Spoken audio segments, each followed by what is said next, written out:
Hey, okay, so I haven't talked about someone in history for quite some time, and I really want to talk about this person. So, Bernard Ben Turpin. He was born in 1869. He passed away in 1940. He's an American comedian and actor, and he only did silent films. We'll get into that in a minute. And he did extreme physical comedy. And it's funny because you think of like Buster Keaton and Harold Lloyd and those particular names for physical comedy, but when you hear about some of the things that he did, so we'll get into that too. And he had, of course, this brush mustache, and he had this cross-eyed appearance. That was his trademark. Now, he worked with Charlie Chaplin, and he worked with Laurel and Hardy, and he was part of the Mack Sennett studio team. Now, he was also believed to be the first victim of the pie-in-the-face gag on screen. But understand that the pie-in-the-face gag was part of vaudeville long before silent film was ever a thing.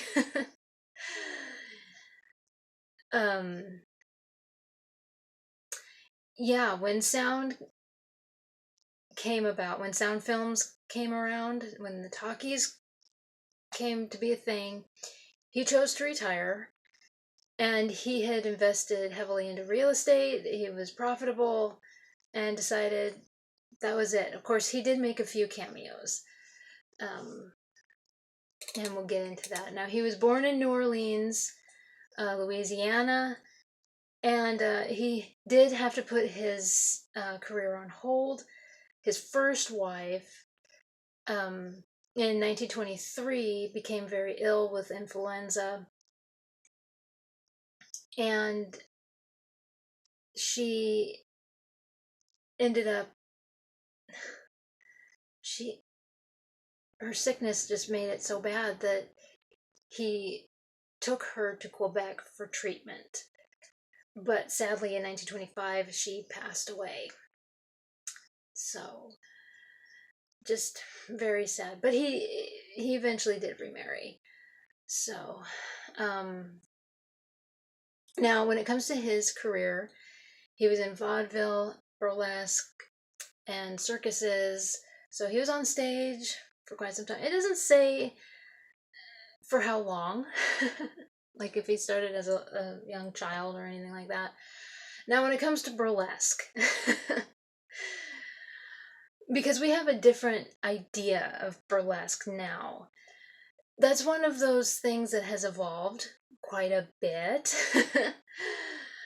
Burlesque in the 1890s is different even what it was, and it has evolved so much. So I highly recommend you look up what it was in 1890s to Edwardian to 1920s to now. That's one of those things that just evolved massively over the years, over the decades. Abbott and Costello were in burlesque, so it's funny, some of these famous people that their early career, they were in burlesque, and people are like, what? It's like, go look up. It's very different to what it is now. So, now, when it comes to his crossed eyes, okay, think of silent film. Now, if you had a distinct appearance or something that'll get you into silent film, because it's different to what it is now. I mean, you do an audition and you pretty much, I mean, you got to go through the college and all that. That's not what it was like back then. And you would show up and so I don't know how exactly to explain it. But yeah, these days you go through the acting classes and everything else. They hold auditions for certain things, and hopefully you'll get. Back then, if you had a distinct look that seemed, if somebody was looking for a particular something that would bring audiences in, you were in. So, and so he had this cross-eyed look. And he said that after suffering an accident, he was cross-eyed, which I believe. I've heard of that happening a lot. And he was convinced that the cross eyes were essential to his comic career. It worked. Well, his co-workers talked about how after he would suffer a blow to the head or something, he would rush to see if his eyes were still crossed. And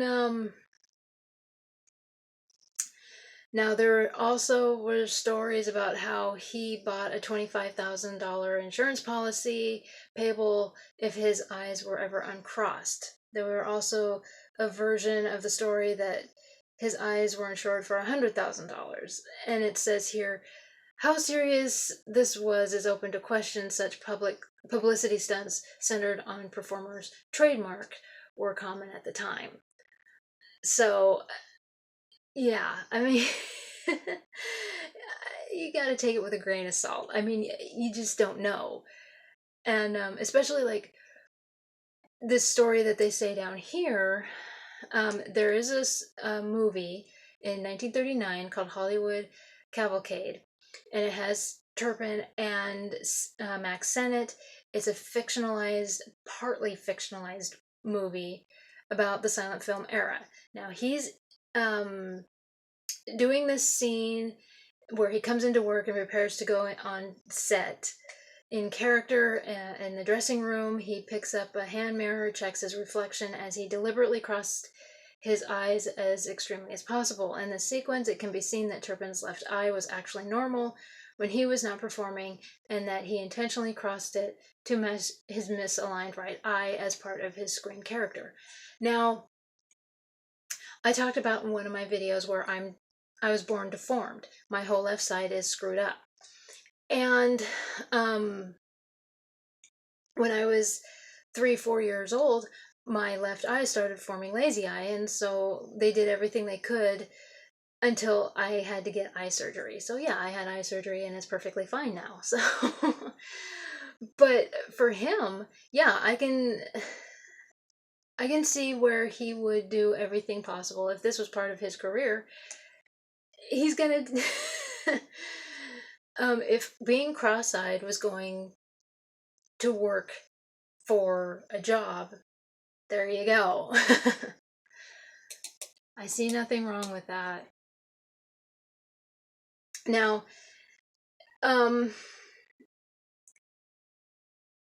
his first, in 1909, the film Mr. Flip is where he receives the first pie in the face. I'll try and find that, and unless it's lost. By 1912, he was an established, if not major, screen personality, giving interviews, writing articles for fan magazines and that sort of thing. Charlie Chaplin joined this company in 1915 that he was a part of, and made Turpin his second in command, kind of a thing. That had to be annoying. I mean, I love Charlie Chaplin. I really do. But to have this person come in after you, I mean, here you are, you're a major screen personality, and this guy comes in and you're second to him. Oh, that had to be rough. Chaplin was maturing as a filmmaker, working slowly and intuitively. Still, well, as things were going, the Chaplin-Turpin duo did not last long. Chaplin abandoned Chicago for California. And not long after that, Turpin left. And that's when he found Mack Sennett. Um, Turpin's aptitude for crude slapstick suited the Sennett style perfectly, and Sennett's writers often cast the ridiculous-looking Turpin against type, like a rugged Yukon miner, a suave, worldly lover, um, a stalwart cowboy, a fearless stuntman. So it was like opposite kind of thing. Yeah. I mean, like they have a picture here of him with two very beautiful bathing girls. So, I mean, yeah. And they did that for maximum comic effect. Oh, it had to be hilarious. So, yeah, the writers knew what they were doing. Through the 1920s, his roles often spoofed serious actors and celebrities of the time. The shriek for the chic. Oh, I wonder what that was like. But, and it made him one of the most popular comics. And he was in short films as well as major pictures. And he was so delighted with his success that he would introduce himself with the phrase, "I'm Ben Turpin, I make $3,000 a week." He had to be quite a character. He had to be with that kind of a personality. Oh, good heavens. So by 1928, with the sound era coming in to Hollywood, Sennett terminated his staff's contracts and closed the studio to make everything ready for sound. And this is pretty much when Ben Turpin decided to retire. And I mean, he had invested his earnings in real estate, and being highly successful at this, had no financial need for more work. I mean, there were people who were actually looking for him for gag appearances in film, and he just, every once in a while, he would show up. But here's the thing, he's from now I have a lot of friends, so I'll have to ask, or those of you that are from New Orleans, because what they're saying here is that his speaking voice was a gritty rasp that retained elements of the New Orleans yet accent. So I'm not really familiar with what that is or what it sounds like. So if if you want to fill us in, please do. Yeah, I have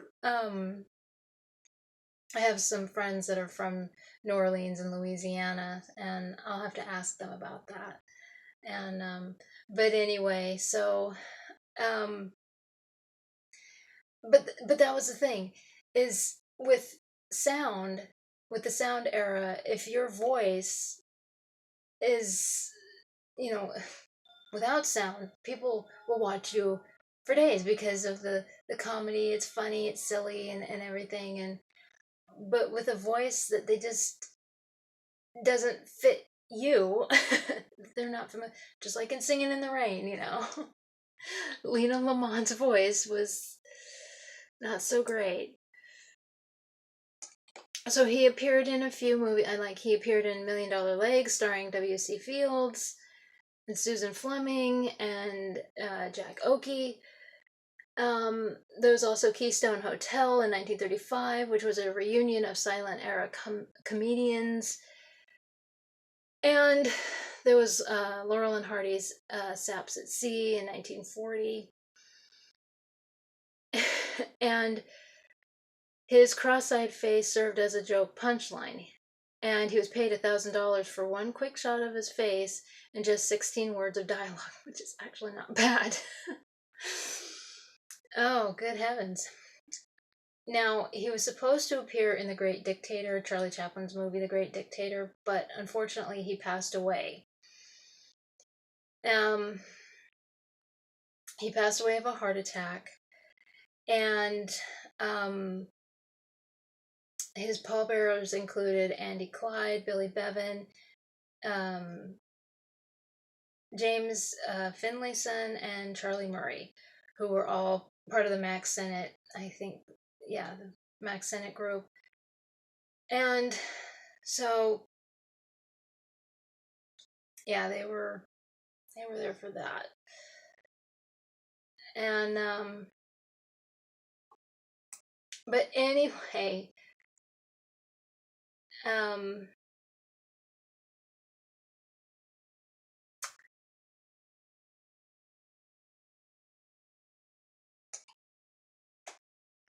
so yeah, I had actually found a video, a film that I wanted to critique, but it turns out it's like completely lost. I mean, they don't even have a storyline for this film, but he was in it, and I started looking him up, and I wanted to talk about him.